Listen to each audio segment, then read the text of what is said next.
The parable of the weeds. Matthew 13 verses 24 to 30, 36 to 43. Jesus told them another parable. The kingdom of heaven is like a man who sowed good seed in his field. But while everyone was sleeping, his enemy came and sowed weeds among the wheat, and went away.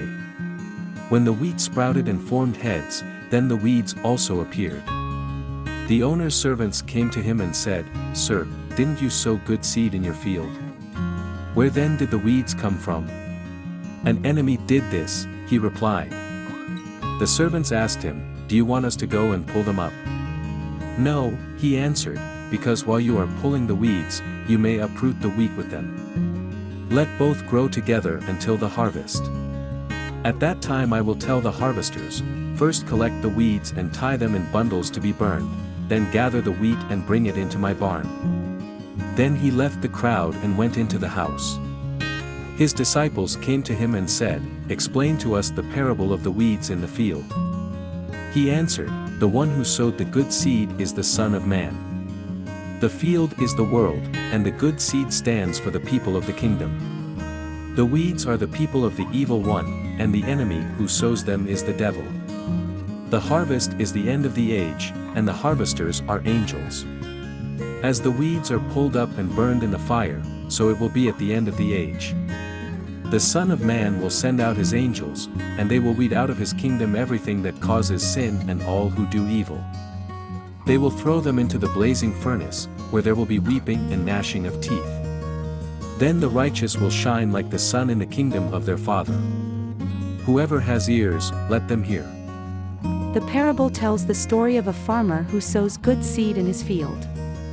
However, while everyone is sleeping, an enemy comes and sows weeds among the wheat. When the plants grow, the weeds become evident alongside the wheat. Weeds sown among wheat can harm the wheat for several reasons. Some weeds are particularly aggressive in their growth and can deplete the soil of nutrients. This can result in poorer soil health, making it harder for wheat to thrive. Weeds can harbor pests and diseases that can spread to the wheat. They may attract harmful insects or provide a habitat for pathogens, putting the wheat at risk.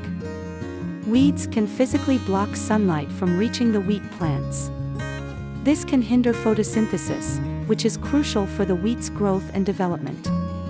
The farmer's servants ask if they should pull up the weeds, but he advises against it, explaining that pulling the weeds might uproot the wheat as well.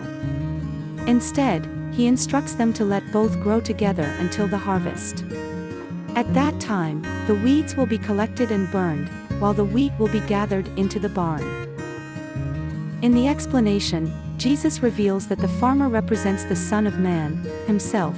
The good seeds are the children of the kingdom, and the weeds are the children of the evil one, representing evil influences. The enemy who sows the weeds is the devil.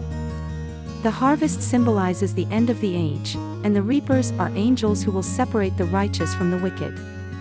The parable illustrates key themes: the coexistence of good and evil in the world, the patience required in dealing with this reality, and the eventual judgment where righteousness will be rewarded and evil will be punished. The message encourages believers to remain steadfast in faith, trusting that God will ultimately bring justice.